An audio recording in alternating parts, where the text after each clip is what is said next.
Salut à tous, c'est Zouzou, j'espère que vous allez bien et que votre confinement se passe bien. On se retrouve aujourd'hui pour le tuto numéro 4, la coupole. Ça va être le premier power move qu'on va apprendre souvent en commençant le break, mais à une condition, je vous demanderai juste de bien maîtriser le tuto précédent qui est le trax. Il faut au moins maîtriser le trax entre 3 et 5 secondes pour pouvoir réaliser la coupole. Je préfère vous le prévenir maintenant. Donc ici, avant toute chose, avant de commencer, il y a une règle d'or qui va venir quand on va faire des power moves. Donc je rappelle, les power moves, c'est les figures en mouvement. Il y a une règle d'or qui va revenir. Pour éviter de la répéter à chaque fois, je vous demanderai juste de bien l'apprendre une première fois. Ici, pour gagner de la vitesse et surtout de la puissance dans le power move, je vous demanderai d'avoir les jambes le plus écartées possible et tendues. Lors de la coupole, ainsi que les autres power moves qu'on verra au sein du tuto, si vous fléchissez, c'est perdu. Si vous faites ceci, c'est perdu. Pire encore, si vous faites un ciseau, c'est perdu. Vous avez le bassin qui est bloqué du début à la fin. Hop.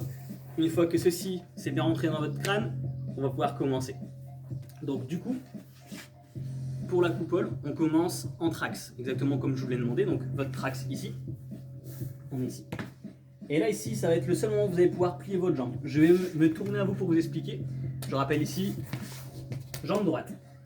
Première étape va être de lever la jambe droite et de fouetter à l'intérieur, comme si il y avait un ballon qui se trouvait là et que je le fouettais ici. Donc là, bien évidemment, parce que c'est dur de le montrer au ralenti et de dos, le pied normalement ne touche pas le sol. C'est vraiment ça fouette le plus haut possible. Votre jambe gauche, la deuxième jambe, en même temps que vous fouettez, pour avoir la rotation du bassin, elle va se lever au ciel. Je vous montre. Donc, je suis ici. Au moment où je vais fouetter, celle-là va partir au ciel. Encore. Ok. Maintenant, pour les plus experts d'entre vous, ils ont remarqué que je suis en train de faire un ciseau. Je vais justement vous montrer comment on évite de faire ce ciseau. Ça va être la partie qui est pour moi le plus compliqué à apprendre, parce que les jambes ça va plutôt vite. Ça va être ce qu'on appelle le cassé de poignet. Rassurez-vous, on ne casse pas vraiment le poignet. On vient ici, le but étant, donc on imagine qu'on a le sol, on va essayer de rentrer le coude et de venir mettre la main, hop là, juste ici, au niveau du cœur. Donc de face, ça va donner quelque chose comme ceci. On va aller poser l'épaule au sol, on rentre la tête et on vient poser la main ici, comme ceci en rotation. Donc vous pouvez vous entraîner à le faire sur le sol comme si c'était un exercice qui paraît bête au début, mais il est hyper important. Je vous montre, on est ici, on garde les pieds au sol et on va venir, hop là, comme ceci. Une fois que vous maîtrisez les trois étapes, on va les fusionner tous ensemble. Et le premier but de la coupole va être au début de vous laisser tourner sur le dos, donc on se laisse glisser. Je vous montre.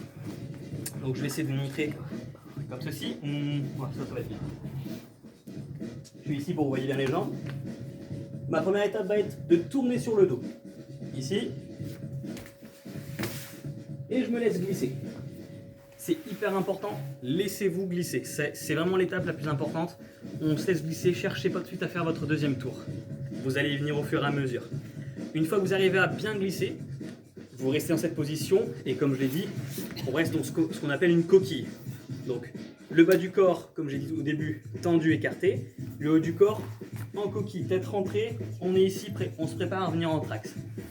Pour faire votre deuxième tour, du coup, une fois que vous glissez, le but c'est de laisser la vitesse vous revenir de face et vous revenez en trax. Une fois que c'est fait, vous refouettez pour faire votre deuxième tour. Au début, votre coupole ne sera pas très belle, mais justement c'est là qu'il ne faut pas lâcher, il faut en faire plein pour qu'elle soit le plus fluide possible. On va passer du coup à la démo.